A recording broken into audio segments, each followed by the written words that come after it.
Thank you to our sponsors, Little Voices. Are you a teacher with a passion for drama, music and performance, or feeling stuck in the classroom? Little Voices gives you the chance to step into a role where you can truly inspire young minds through the arts. This is a company I know well and admire. They're passionate about child development, highly rated and genuinely transformative. With small group teaching, a focus on confidence and creativity, with the opportunity to guide children through Lambda qualifications, you can make a real impact. Plus, with the support of a nationwide franchise network behind you, you can run your own successful business, doing what you love while teaching in a way that truly fits your life.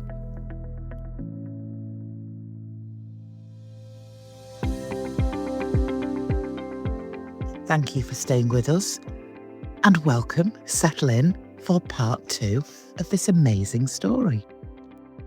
Your inner tuition went, I cannot do this anymore. I'm broken. Mm-hmm. In my experience, you go to the doctors and they go, how long do you need? Yeah, the doctor will meet you with compassion. Mm-hmm. So you get 6 months. What do those 6 months look like for you? Oh, it was horrible. It was COVID as well, wasn't it? So even though we were allowed at school, it wasn't really an open place. I was in my house. Thankfully, I had like my 2 children at the time, because otherwise I would have just stayed in bed and I wouldn't have been able to get out of bed. So they gave me a really good reason to get out of bed every single day, because my husband was going, he'd return back to work. So I know that they had to at least be fed and feel some love from me. So, but I was depressed, really, really depressed. I was in a really horrible place. And when you're in that state, you do need something to keep you focused, because otherwise you do go into the realms of, I'm not getting out of bed, I'm not showering, I'm not cleaning my teeth, I'm not eating, I'm not this, and you spiral. Mm-hmm. I'm really glad that I had my children for that. And my husband was just incredible and so supportive throughout, just literally my rock throughout the time. And doesn't it act as the stark contrast? The stark contrast with how you're being treated in the home compared to how you're being treated at school. It amplifies both sets of behaviour, really, doesn't it? But school were very keen, because they had heard, I think they knew, they put the pieces together and was like, oh, what has happened here is not good legally wise. So yeah, isn't hindsight a wonderful thing when they're filled with all the evidence? It gives us such wisdom, doesn't it? Yeah. So they were trying to be like, oh, well, it is more your personal life. And I was like, no, this is definitely my teaching life that's created the situation. But unfortunately, it must have been no more than 2 weeks into maybe 3 weeks into my being off sick because of this, I got a letter from the school. Opened it up, and I hadn't been awarded my pay rise because I didn't meet 1 out of 3 of my targets. The reason why I didn't meet 1 out of 3 of my targets was because one of the targets was completely not needed because of COVID. The only reason why we had that target was because of COVID. I think it was something like create a scheme of work for something during COVID. So I didn't do that. When the evidence that I put in place instead was, I was driving around the area, hand delivering. I was using my Tesco, my own money to get ingredients. I was organising all those ingredients. I'd also spent, oh my God, so long on the timetabling, which I didn't have to. It wasn't my responsibility. I spent so long on the health and safety policy that they wanted to put in place ready for COVID. So I put all these things that I'd done instead. That scheme of work would have never have been used because we weren't in COVID anymore. So we didn't need it. We didn't need it in school anymore. But I failed it. And they had to tell me 3 weeks into me being destroyed by that school. And I couldn't cope anymore. I couldn't cope with my feelings. I couldn't cope with what was happening. But that's where it's cruel. because they're an organisation and they could have chosen to deal with that differently. They can make their rules. So they chose to be vindictive, vexatious, and cruel, based solely on the fact they could. So everything is stacking up. It almost feels like they want you gone because you dared ask for some help and support at some point, or you got pregnant or whatever reason. But how is this trying for everybody to be on the same side, the same team, the same goals? I go back to, we have a zero tolerance abuse policy for members of the public to people who are working there, not staff on staff. Sarah Dunwood, she's apoplectic. She's going to have to lie down in a darkened room after this recording, I can tell you. I don't have words. And it's interesting because you went to, you get berated for asking for help with helping with another member of staff.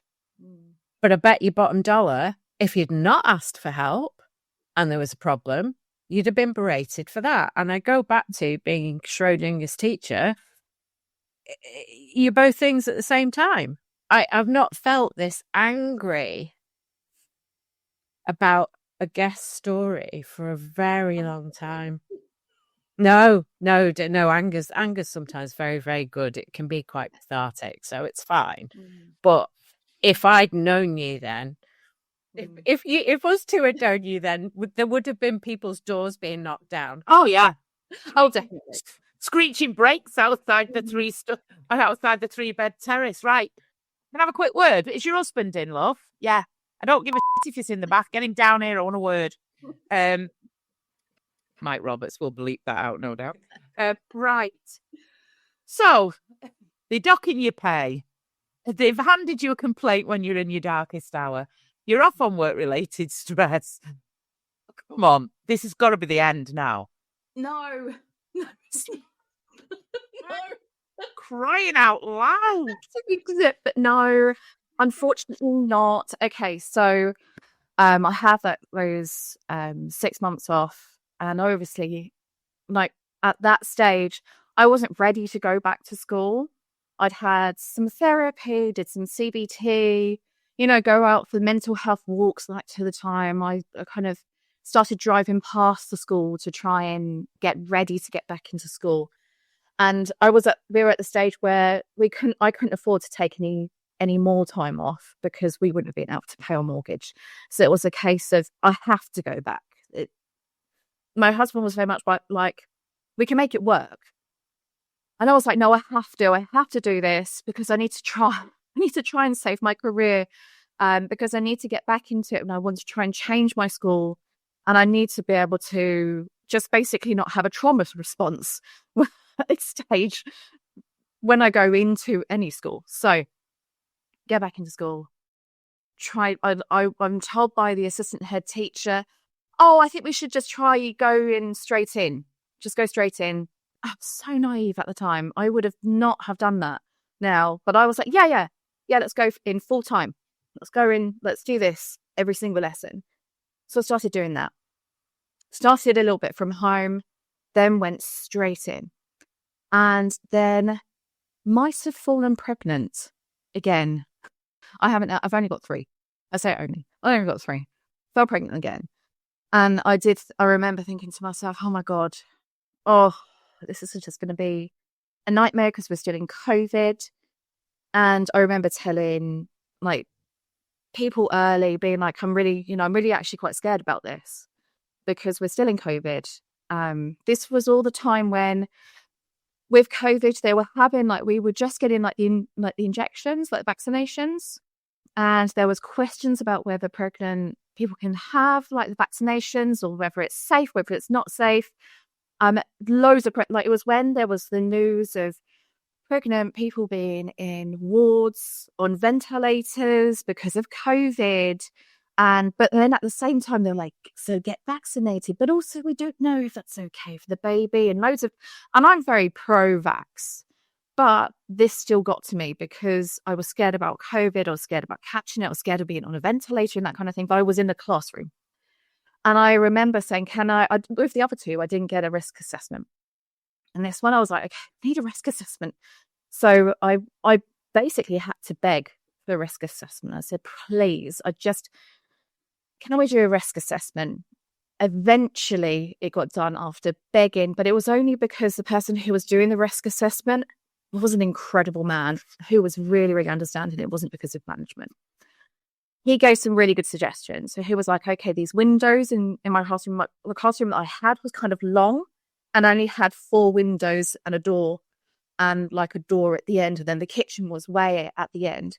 And it was like, none of your windows actually stay open. I was like, yeah, I've got 3 of them that are locked. And one of them I had to open and put like a pencil in there to kind of keep it open. And it was like, that's not enough. We need to get it as ventilated as possible. So your windows need to be fixed. It's just a straight, and he was like, it's really simple. It's just a straight switch of like X, Y, and Z, of like with the window handle. We need you to be wearing a mask. I was like, that's fine. We need the kids to be wearing a mask in your classroom and potentially a screen. And I was like, okay, brilliant. How can we get this done? Management didn't touch it. Wasn't interested. I remember trying so hard to get my fears heard about COVID and me being pregnant. And one of the assistant heads who'd seen me at my lowest, she was the one that saw me run. Like, she was one who paused, who was like, you can't leave as you are right now. This one, she's now deputy head at this stage. And I remember her just being like, you don't need windows open. It's fine. Like, no, we're not going to do any windows for you. We'll just open a door. And I was like, but I don't feel safe like that. They removed that policy of the children having to wear face masks. And when the risk assessment said that the children still had to wear face masks, and I was trying, because I'm also very aware that these are kids. I'm not going to force them to wear face masks in my classroom, but I was hoping that maybe management would support me, which was, I know, in reflection, a very, very big hope here. But management just purely came in and said, well, it's not policy, so they don't have to wear face masks in your class. So I ended up being like, I was dipping back again into this dark place where I was feeling so unsupported, where I felt in a really dangerous situation where the children weren't wearing masks. The management weren't backing me up about that. I didn't have even fair ventilation. I was wearing this mask on my face all day, and it was one of those really big masks that you had, but not even just like a normal one. So I was glad to have that. It was also horrible for teaching. My voice was destroyed by the end of the day again, because I would have to raise my voice so much to be heard. And I remember going to see my midwife, and she was like, I've seen you dip and dip and dip and dip. She was like, I need to write a letter to your school or something, because they should be looking after your health and safety. They should be looking after your well-being. And when I said to her that I don't have all these bits and pieces, she was shocked and horrified. She said, I don't understand why they can't do that. Even the caretakers, the 2 lovely caretakers that came in, and they started looking at them, and they started saying, well, maybe if we pop down to B&Q now, I'll just go and buy some stuff. And I was like, no, please don't spend your own money, because they were willing to spend their own money themselves to get those windows fixed so I could have some more ventilation in my classroom, so I could feel safer in my classroom. I was getting to a stage that I was going to get a drill and do that. Wow. And then I just thought to myself, I can't do this. It hit like that trauma. I have a real trauma response when it comes to this kind of thing now. The trauma really hit, and in a big way. And I felt those same thoughts coming back, and I had to go off sick again. And fundamentally, and I know this is fact because I've got the ACAS stuff up on the screen, there is a legal requirement for an employer to complete a risk assessment as soon as pregnancy is notified. And actually, if they are not able to or not prepared to make the reasonable adjustments, then actually they should have offered you alternative work at the same level of pay. And if not, they actually could mutually suspend you on full pay until such time as the need for those adjustments. That's in law. So they broke the law. They've broken the law on so many occasions. But when you're where your head was, and when you're afraid or genuinely afraid Yeah. of something that we didn't know, we didn't understand, and all the rest of it, then how on earth are you supposed to fight that? And do you know what it was for me? It's the caretakers. Yeah. You can hear them. You can hear them walking down a corridor going, that's not on that. Yeah. We could have that fixed in 20 minutes, that's not on. Going home to the wives. It's out of order what's happening to that lass in that classroom. It's common sense. It's morality. And it reminds me of Hannah's episode. Was it Hannah, Sarah, who was working in the classroom with no windows and the very unsafe environment? It is disgusting. It's absolutely disgusting and disgraceful. It's really got to me, this episode, for some reason. It really has. So And go well. Oh, It does end well. We're coming to the end of that now. Please tell me it ended well, because that assistant head teacher, you shoved down those 2 flights of stairs to see if he could get down quicker than you got up. Unfortunately, he's the kind of person who has evaded quite a lot, shall I say. I'm sure you know the kind of person. You mean how he's remained unmurdered? That's right. They walk amongst us. There's far too many of them. How have you remained unheadbutted for this length of time? Yeah. They're life's miracles. They really are. Right. Really is. So I had to take that. I could not stay in that environment any longer. I knew I was dipping. I knew that dipping would not be good for me, my unborn child. I felt like my unborn child and myself were so unsafe in that COVID environment.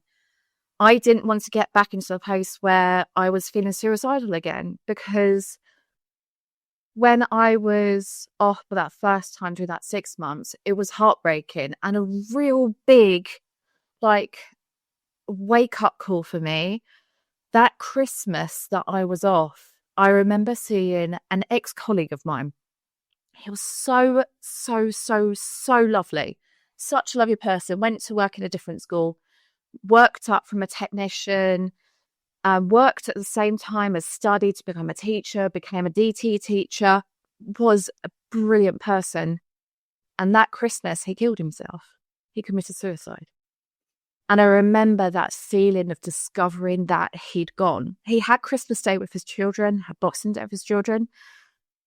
And I think it was not long after that he decided that was, and no one knew anything about it. And it was horrible to see from that side what happened, but also really awfully, I could so sympathize with how he must have been feeling in that moment. And I didn't want to get back to that place anymore. I didn't want to be there. And I didn't want that to happen, especially when I could either have my unborn baby or have a newborn and be there. So I had to, for my own safety, take that more time off. Wow. So I did. Had the baby. Desperately tried to return to work again. Had the biggest trauma response. Even went in for a meeting, went away just crying, and I just said, I need to hand in my notice. I can't do this to myself anymore. I can't do this to my children, can't do this to my husband, and handing in my notice. And that was December 2022. I left. Good. I'm going to draw this section of your story to a close in a minute, because we can move on to the thrival. But it's interesting, isn't it? Because you said something to me about this was the school that you did your teaching practice, and this is how the building can remain the same, but the experiences are completely different. I bet you loved being a student teacher there. I loved it. It was brilliant. So much fun, safety. It felt like home. I think about my first school, my first 3 years, my teacher. It was womb-like. It felt totally womb-like. I loved it, every minute of it. And then for that place that you felt so safe in to have turned into such an unsafe environment with traumatic responses, that in and of itself psychologically is abuse in many ways. So first and foremost, I want to thank you for sharing that part of the story, because that's not been easy to listen to, and I know when we talked, it brought stuff up. But you leave. Okay, come on. Let's dust ourselves down, kids. Hello, loyal listeners.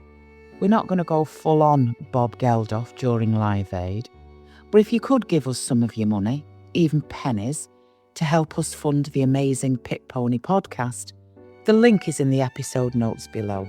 It's called Buy Us a Coffee, and we really do appreciate your contributions. Thank you. You leave? Come on, let's get some energy. Just leave. And I was really, really lucky, I have to say, because I left, and I think it was before I left, you had done your very first Pit Pony video, and I'd been watching that, knowing that I'd handed my resignation in, trying to plan my next things, knowing that, okay, multiple streams of revenue, I need to have a couple of things coming in, trying to build that up, and knowing this was going to be difficult. I have 3 young children. I have a house, the mortgage, the bills. It was really, really, really overwhelming, but it was a choice that I didn't have anymore. If I carried on trying to teach in general, even at that stage, the thought of going into a new school wasn't an option. Absolutely not an option. I'd said I'd never want to teach again. I still never want to teach again, but for many more different reasons now. But then it was to save me. It was to save me. So I'm really lucky that my dad has a health and safety and ISO business, so basically like a business consultant. And I started shadowing him. And I shadowed him. I completed my qualifications there. Whilst I was doing that, I was building up a nutrition business at the same time. So I was trying to do both whilst sorting out childcare. It was a big commitment. It was tiring, but I would do that 10 times again. I would have the little sleep. I would have the stress of thinking, am I going to have enough money to pay the bills? I would have all of that again and again and again, over stepping foot back into a school again. And it was the first few months, I would say, was the most difficult thing. And I kind of started settling in. And it wasn't probably until that second year, so it was last year, that I realised I wasn't counting down to like my kids' holidays anymore. And it was a real weird one, because I was like, oh God, it's Easter? How can it be Easter already? Usually it would be like a clawing and trying to just get to the end of that, knowing that even though you'd get there, it'd be Easter holidays and you'd have revision and coursework things, but at least you'd be able to do it in your own terms, kind of ish, and you'd have some time off around the coursework marking, but you know what I mean, but you'd be crawling, whereas I didn't have that anymore. I would get to holidays as a teacher and just be like, okay, well, I'm going to get ill now, and I would always get ill. And then maybe I would have a few days actually being able to enjoy it. Whereas now I have holidays with the kids where I'm actually present with them and I actually enjoy being around them. And there was times where I didn't feel joy being around them, even though they are delightful and amazing, just human beings that I love so, so, so much. But my mental space was that I just don't want to be around anybody. But now I'm just like, oh my God, give me more time with my children and give me more time with my husband. And it has been wonderful. It's been a build. And I can say now that I'm earning more than what I used to as a head of department, working probably 3 days a week now. And I'm really happy about having that actual real work-life balance.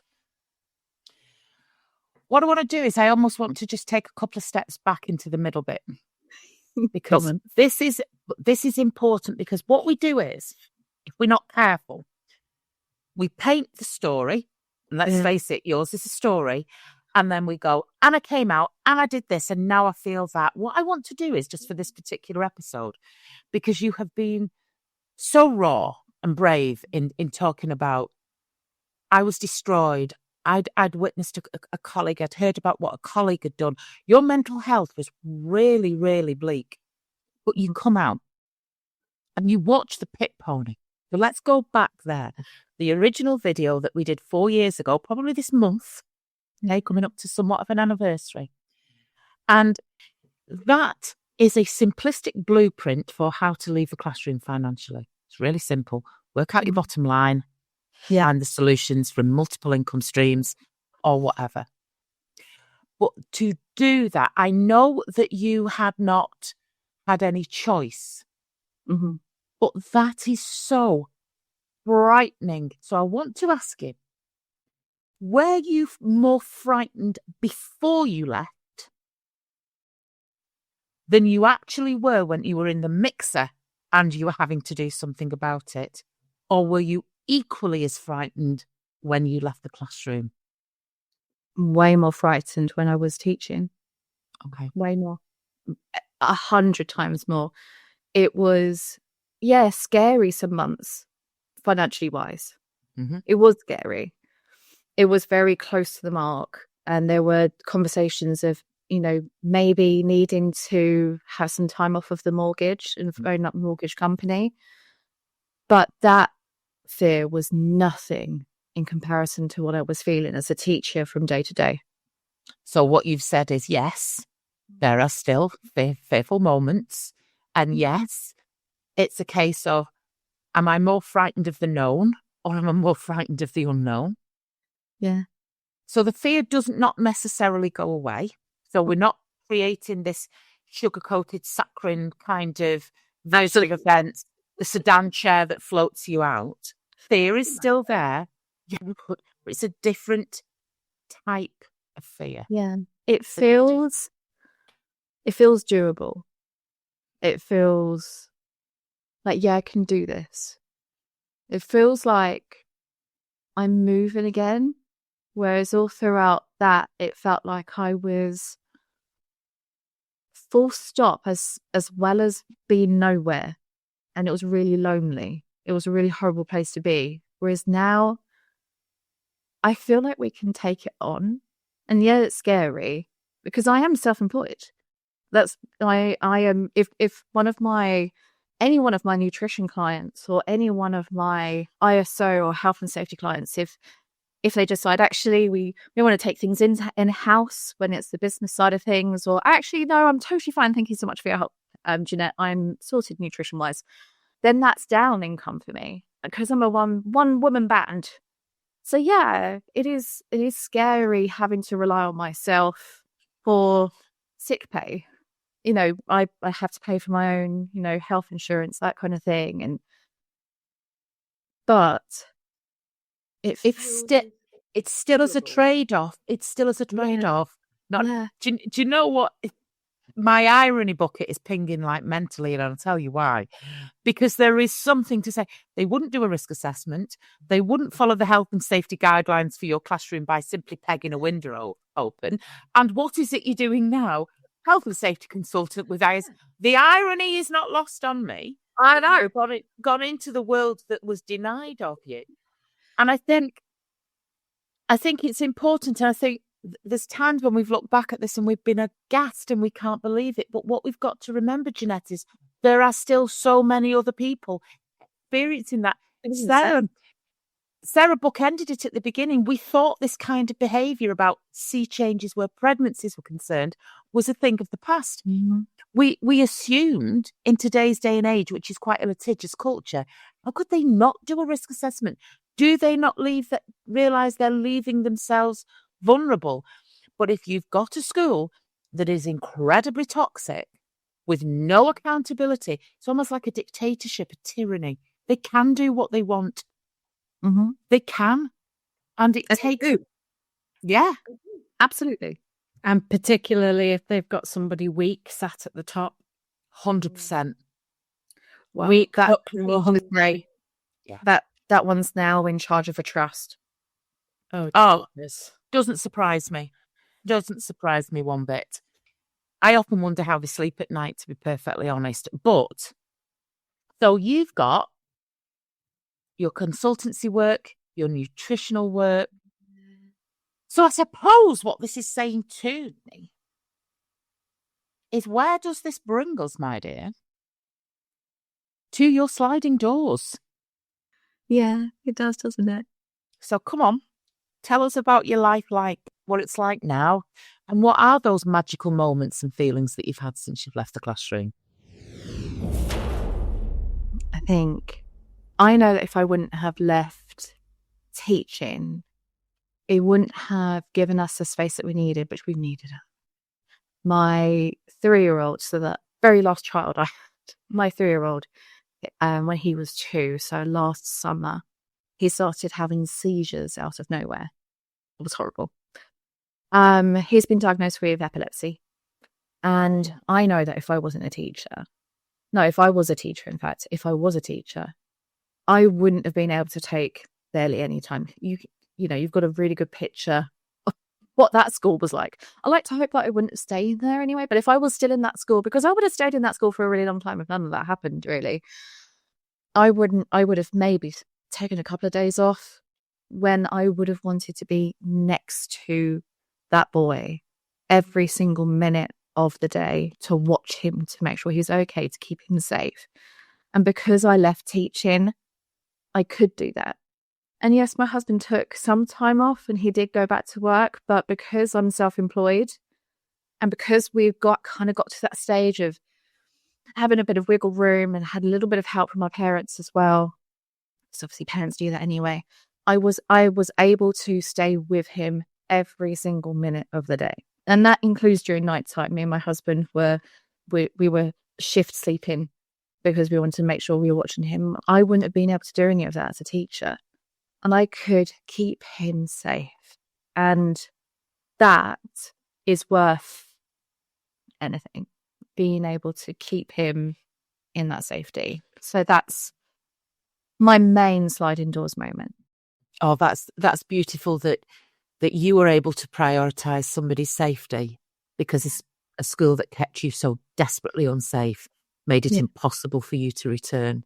And I think that's a really beautiful way to end it, Jeanette, because you've come across as really formidable and we've talked and there's strength, but you only have to begin to imagine what certain periods of your life have been like.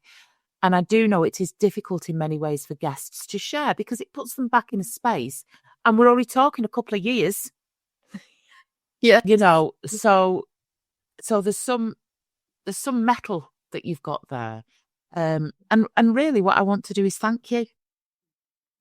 Thank you on behalf of myself and Sarah for everything you've done. Because I know it's hit you, hasn't it? This one. Yeah. Big time. Big time. Rage and justice, but also recognising the feeling. I recognise that very deeply. Yeah, very deeply. So anyway, Mrs., thank you ever so much. What we're going to do now is I'm going to go and have a beta blocker. Sarah will have a Mogadon or just a coffee, whatever. We're going to calm down. We're going to come back and talk about you behind your back, like we always do at the end. So thank you. No, thank you. Thank you for validating me, because I think it's one thing for people who aren't teachers to hear like something that I've been through, but to have other people who have been in the teaching profession validate, because I started off thinking, oh, I'm the problem. I have to be the problem. It must be me. I must be a horrible teacher. I'm now through that. I now know that, you know what? I was a damn good teacher. I'm not saying it to be big-headed. I honestly was a really good teacher. And the teaching profession has lost an excellent teacher in me. I was not too bad with my managing. If you'd given me a few more years, I would have been just as brilliant with my managing. But 100%. It is never going to happen. It's always their loss, and it's always shame on them at the end of the day. Thank you so much for being wonderful and being validating. I appreciate you both. Thank you. Most welcome. Thank you. Right. I'm going to start this off, and bear with me. Are you still angry? Well, I'm reflective. This is an interesting observation I've found with our pit pony guests, particularly when there has been such real injustice, poor behaviour, toxicity, unfairness. Now, just bear with. It is very rare when we get to the thrival story that they want revenge. It's very rare that they've come out of it and they're still holding that anger and that they move through it, because what I've noticed is it's not a reframing, because I don't even think that happens consciously. But our guests and our pit ponies and people in general that have been treated in that way, they take the wins in a different way. One of the biggest wins is I don't have to go back to that building anymore. I don't have to have you in my life. Look how my life is now, but you are no longer a part of it. It's almost like their own justice comes. Am I talking drivel here? Where am I going, Sarah? Play guess what's in my head. I know what you're saying, or I think I know what you're saying, that most of the people we've interviewed, and even me and you, you're further away from it than I am. You're twice as far away from it as I am in terms of leaving. But I think everybody I've encountered so far has become quite reflective and has come to a point of acceptance that actually it happened, it was horrible, but there's an upside to it, and let them be. I'm not giving them any more headspace. I don't think Jeanette is going to be there in terms of the anger for a long time. I think when catastrophic things are happening, sometimes they're messages to let you know you're on the wrong track. And she was getting message after message after message. But it's really hard when you think you are on the right path, because she was the student teacher at that school. She loved it. Her opening line was, "The children were wonderful." She talked about, the kid who came to her and said, if it hadn't have been for you, she was coming from the right place. But it was the behaviour that sat around it that was... I think you and I have said it before, haven't we? Like privately to each other and after pit pony conversations. Do you have to get to the point where there is a marching army of red flags before you see the red flags? And it goes to something that our mate Drew said at conference last year, I think it was, that yeah, you pick yourself up after you, but if you keep running at the same wall and keep dropping on the same floor and then get up and do the same thing again, then there comes a point where it's on you, not the wall. And that's not to say it was on Jeanette, because Jeanette's motives were about wanting to do the right thing, wanting to stay in that school, wanting to look after those kids. It was all, but it took, for me, and it's probably a mark of resilience, the fact that she did keep trying to go back. And that's actually what Drew defines as not resilience. He says that is not the definition of resilience. Keep going back and going back and going back. There's a lot of unpicking that needs to be done around this idea of I am strong, I need to keep going in, I need to keep going. Even when she'd had that phone call where her father had been blue lit to the hospital, and it was her husband who said, email in. She did. I mean, there are so many horrible, horrible stories that sit around teaching, and that was a particularly it wasn't a nice one to listen to what was happening. And our visceral responses were quite strong throughout that podcast, because there were some real quick fixes. For example, Lord Dunwood could have gone in and sorted out her cookery classroom within an afternoon. And then bash bosh out. Bang. You sorted, love. As long as you made him a cup of tea. Yeah. Grand. You've got a breeze flowing through now. You'll be right. But there are pockets of poignancy and real moments that moved me in that. And they are, she talked about having the most amazing technician who was going and signalling to leadership, she's not right, she's not okay. She had 2 caretakers who were fighting for her. And you've talked about that. A very significant person in your life, Roy. Very, very important man in your life. What was his advice when you first started school? Don't worry about the bigwigs. Make sure you look after the caretakers, the canteen staff, and the cleaning staff. Mm.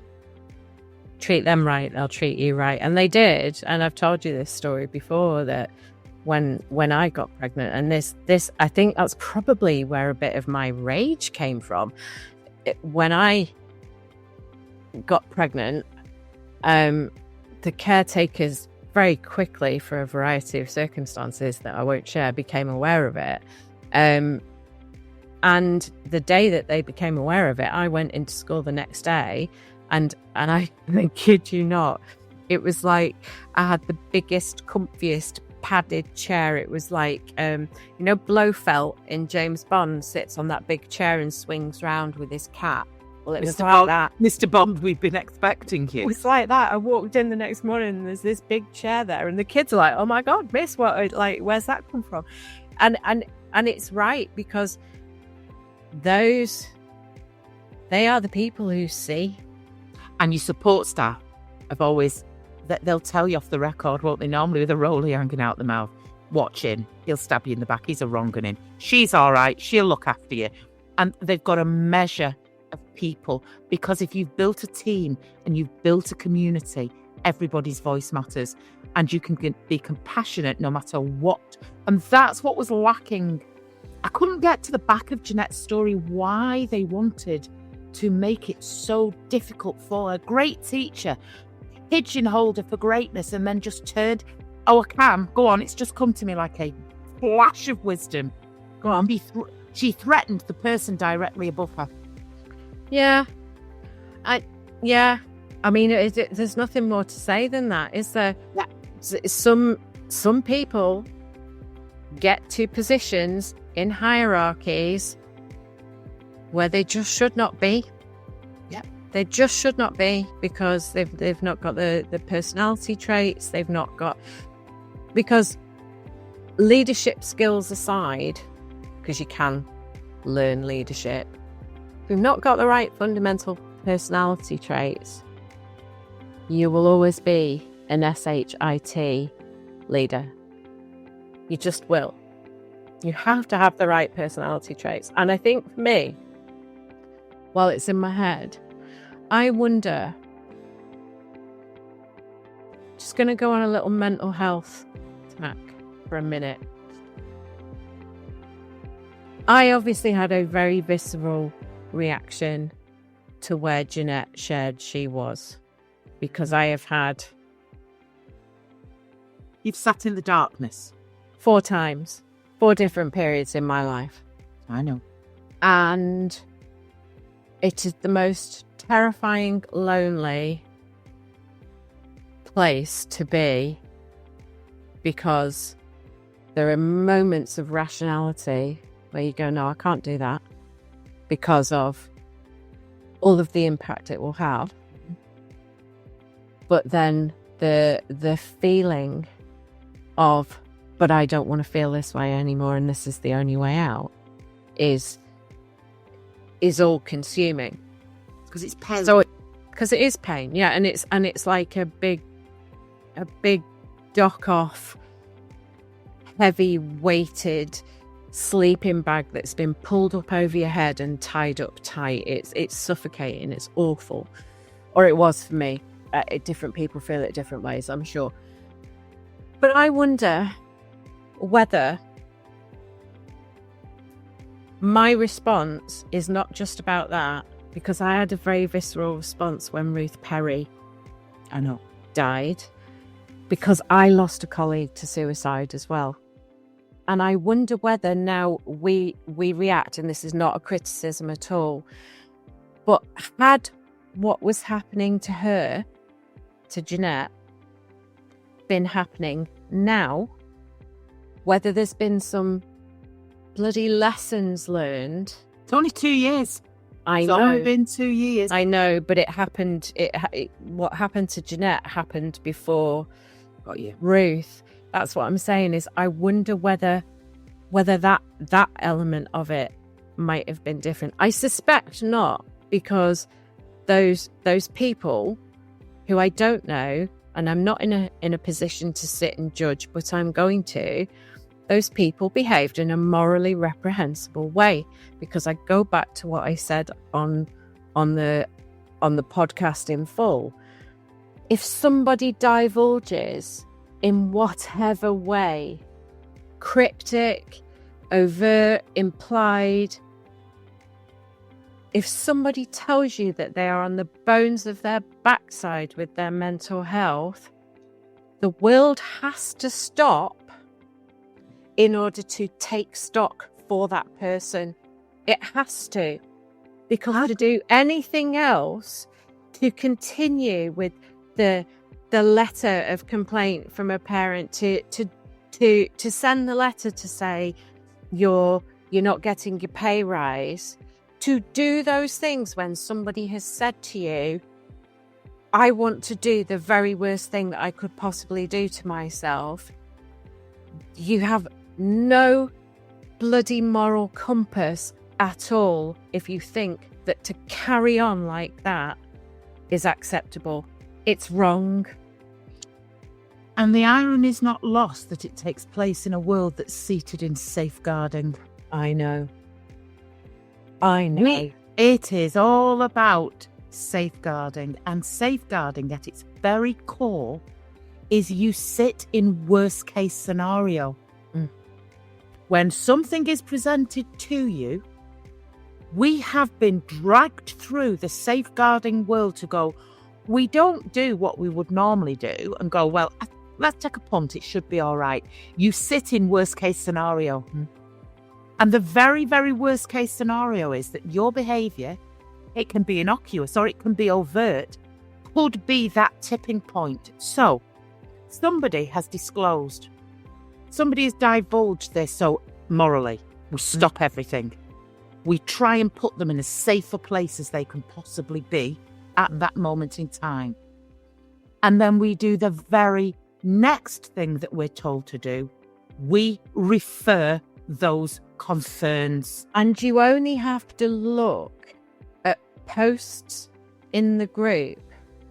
And this is where our group members are absolutely amazing. Obviously, every post that gets onto the timeline is seen by one of the team. But group members will still report posts, not because anything's been done wrong, but for concern for safety. Because they will either read a subtext or they'll read something over that somebody has put. And group members follow that exact procedure. They report it.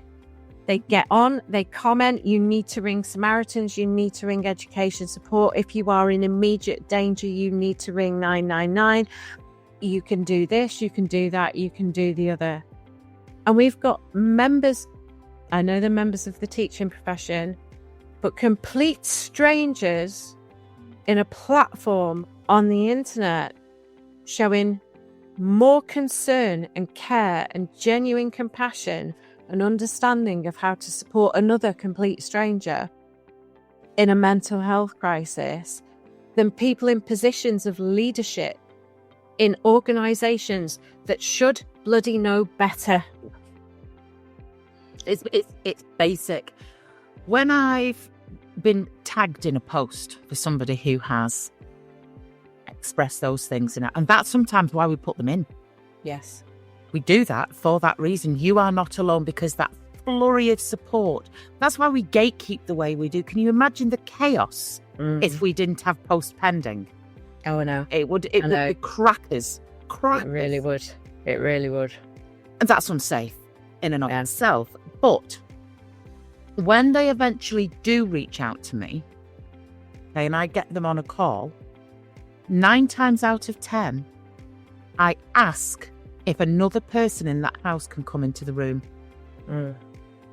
Basic. Have you told your husband? Yes, I have. Could you do me a favour? Could he just say hello to me? It's common sense at the end of the day. Are you safe? Right now in this moment, are you safe? And what's more, it's my duty to ensure you're safe. But flip it, because I'm now adding to you. Anyway. Well, let me give you a very real, and I'll talk openly about this. One of my periods of time was before I exited the classroom, but it was whilst I was still in school, and I asked a question of a colleague who was in the she was qualified therapist. And she was involved at school. Lovely lady. And I was on gate duty one afternoon with her. And I was on some antidepressants at the time. Not ironically for my mental health. It was to manage pain. And I asked her a question. And I said, do antidepressants give you a side effect of that ideation? And she just very gently got me by the arm, walked me back into the building, into my office, picked up the phone, said, ring your husband now. I need you to tell him what you are thinking. So I did. Didn't want to, but I did. And then when I put the phone down, she went, and now I need you to ring your doctors and make an appointment. Boom. And that's where my rage has come from on Jeanette's behalf. Got to the root of it. Because it was watching not only this situation being fumbled through really ignorant, arrogant behaviour. Yeah. Or gross stupidity. Yeah, there's always that. That's always somewhere in the mix. But not only was it the fumbling and the lack of behaviour that you were walked from that gate duty, but they continued to put the pressure on. Wow. I know. And this is taking place in teaching. And the starting point was I watched children's mental health deteriorate because I thought to myself, I bet when she was driving round, dropping off those meals that she'd prepared. Do you know what I would have said as a head teacher? That is amazing. What I want you to do is, I want you to drop those off. You're brilliant. But can you have a pastoral nod to what's going on? Yeah. Is a child physically deteriorating? Have you seen an adult present in that house? Was there any evidence of alcohol? She was almost doing welfare checks for the kids in her school, and then that was leveraged against her of why she couldn't get a pay rise. I know. Absolute nonsense. Look, the teaching world is the very, very worst of us at times, but it can also be the very, very best of us. And the determining factor is people. It's people. Because here's the irony. If AI was running the shop, it'd know what to do because it'd go by the book. Yeah. It'd pull down the policy. It'd know what to do. It'd be next steps. I thought she was a great guest. Because even 2 years out, you could feel the strength with which she was telling her story. You could feel the healing element within her because a lot of it was gallows humour, I accept it. A lot of it was she was laughing at response to our rage and that kind of thing. But it didn't break her. It didn't break her irreparably. And I think that's why it's a memorable podcast for me. It really is, because she's testimony to, and she said it herself at the end, which I loved the confidence with which she said it. I was a bloody good teacher and they lost me. Mm-hmm. And we often mirror that back to our guest. Oh, what a shame you left the profession. You could have. She knew it. She's on the right road, that girl. 100%. And you know what? It was a good job I was muted, because I hadn't tied up the irony of what she is doing now in relation to. Yeah, they were running like parallel in my head, and they didn't converge until you said it, and I was like, oh my god, that's ridiculous. And I've just mansplained to her about what her entitlements would have been under health and safety legislation. It felt like a complete div. But what she did was she took it with great distinction. Yes, she did. She did. Did say, yeah, I know. Yeah, thanks, Sarah. I'll make a note of that. Oh, pal, I hope this episode has... I don't know. It's a tough one when we've talked around the issues that we've talked around. And we'll need to put, I mean, obviously it'll be too late at the end, but we will have to put a trigger warning because there is a conversation about. And we always put in the show notes Yeah. what you can do, Yeah. where you can be signposted to. Because do you know what? We have a responsibility with what we're doing. It's not just two women on a vanity project having a chin wag with people who want to get on a screen with us. There's a rationale and a reason behind this. These are resources, and I've said this time and time again. I want these to be historic captures of real life stories of what's going on in education in the 21st century. I want them to be history resources that kids in 100 years' time listen to and go, could that even be correct? That, you know, this was happening. It'll probably still be happening. Or they'll be asking their AI bot in the room who can't answer them because they're having a lesson observation. They can't get round to it because of the market. The AI bot is being observed by a head teacher bot. Yeah, that's what's going to happen, isn't it? It's just all going to be. It'll be the same nonsense, just with robots. But the caretaker bot's going to come in and sort it all out anyway, with a virtual fag rolled up in the mouth. Mate, a good one. That a really, really powerful episode, and I hope that our listeners have taken from it exactly what they need to take from it, which is strength. You're not on your own. It happens to. And I will say this, if I'm sat opposite my best friend in the world, my colleague, my Schrodinger, and if my Schrodinger can say that's happened to me 4 times, it really does happen to the best of us, the strongest of us, and the most compassionate of us. So don't ever feel ashamed if that's what you're feeling, because you're not my best friend for nothing. I know. Right, pal. I will see you on the other side, and Hopefully not. right, on that note, That's revenge, isn't it? I know it is. I know exactly what you're doing. I know exactly what you're doing. We do so well to avoid our little private jokes that we've got going on. Right, I'll see you on the other side, pal. Always a pleasure, never a chore. Tra. Thanks for staying with us during another great episode of the Pit Pony podcast. And on behalf of myself, Sarah Dunwood, Mike Roberts at Making Digital Real, we wish you all the very best, and we'll see you soon. If you wish to contact me directly for a support session or a clarity call for your next steps, please find my link in the comments below. See you soon.